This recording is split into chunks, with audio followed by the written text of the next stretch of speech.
Bismillahirrahmanirrahim. Assalamualaikum warahmatullahi wabarakatuh. Berjumpa dengan saya Hasan Setiaji pada mata kuliah Bank dan Lembaga Keuangan Non-Bank. Hari ini kita masuk pada subbab yang pertama, yaitu uang dan sistem moneter di Indonesia. Sebelum kita akan membahas tentang bank dan lembaga keuangan, tentu kita akan membahas dulu apa yang menyebabkan bank dan lembaga keuangan itu muncul dulu.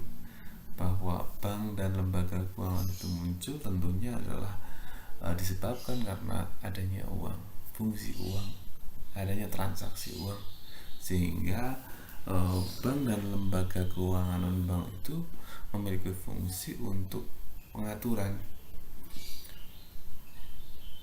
pelaksanaan dan pembayaran berkaitan dengan uang.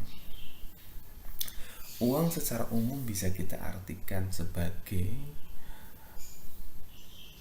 setiap alat tukar yang dapat diterima secara umum atau suatu yang tersedia dan secara umum diterima sebagai alat pembayaran bagi pembelian barang ataupun jasa. Uang memiliki fungsi utama, jadi fungsi utama uang adalah alat tukar.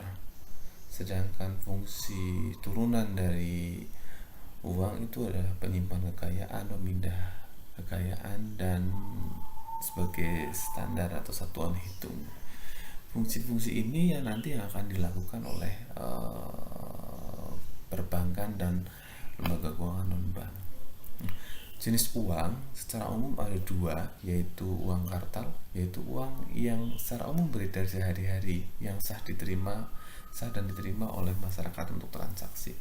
Uang ini adalah uang kertas dan uang logam yang ada di sekitar kita.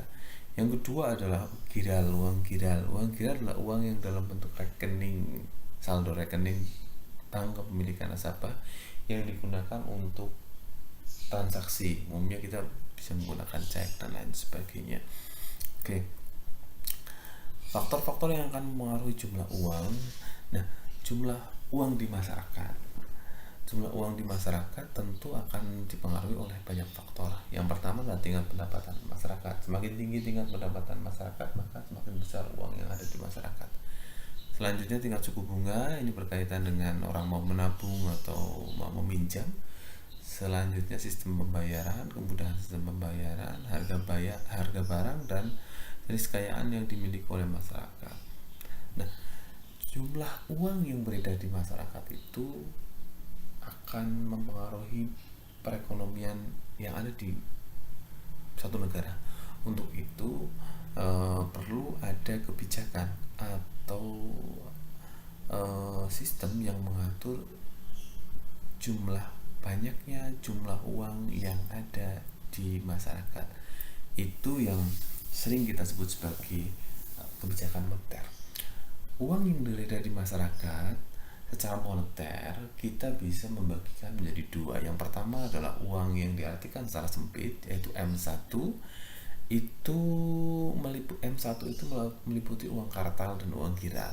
Dan yang kedua yaitu uang dalam arti luas, yaitu M2 meliputi M1, uang kartal dan giral, dan uang kuasi. Uang kuasi itu adalah uang selain uang kartal dan giral seperti tabungan, simpanan berjangka, rupiah falas, ataupun surat berharga yang diterbitkan oleh sistem moneter yang dimiliki oleh swasta domestik dengan sisa jangka waktu lebih dari 1 tahun atau dalam jangka panjang. Kalau jangka pendek itu masuk ke M1.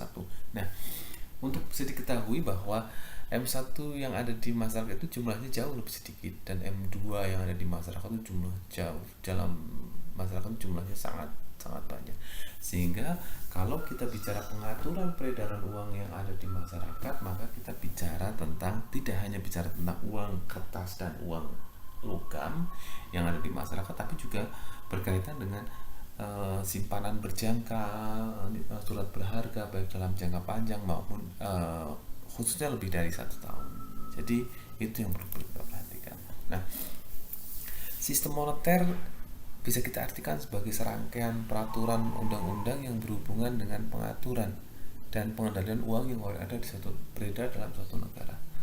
Dalam sistem moneter ada 3 unsur pokok yang utama. Yang pertama adalah standar uang, jenis-jenis uang, dan lembaga pencipta dan pengendali uang. Oke, bagaimana uang itu beredar? Uang memiliki fungsi transaksi yang tentu sangat cepat dalam proses transaksi, seiring dengan cepatnya proses transaksi perekonomian itu akan terus mengalami perubahan, sehingga perlu adanya lembaga otoritas yang mengendalikan itu. Nah, lembaga otoritas untuk pengendali itu kita sebut sebagai Bank Indonesia, sehingga Bank Indonesia punya peran untuk mengendalikan uang yang beredar. Nah, berdasarkan perannya, lembaga keuangan itu dibagi menjadi 2, yaitu lembaga keuangan yang ikut berperan dalam sistem moneter dan lembaga keuangan yang tidak ikut berperan dalam moneter. Lembaga keuangan ini bisa kita artikan sebagai semua perusahaan yang bergerak di bidang keuangan, di mana kegiatannya adalah hanya untuk menghimpun dan atau menyalurkan dana atau kedua-duanya. Lembaga keuangan ini punya peran 2 tadi, yaitu posisi lembaga keuangan yang berperan sebagai sistem moneter, bank, ada lembaga keuangan yang berperan sebagai non moneter atau tidak bisa membantu peran moneter, atau yang kita sebut sebagai non bank. Ini adalah mata kuliah ini yang akan kita bahas, yaitu lembaga keuangan bank dan lembaga keuangan non bank. Secara struktur kita bisa melihat seperti ini.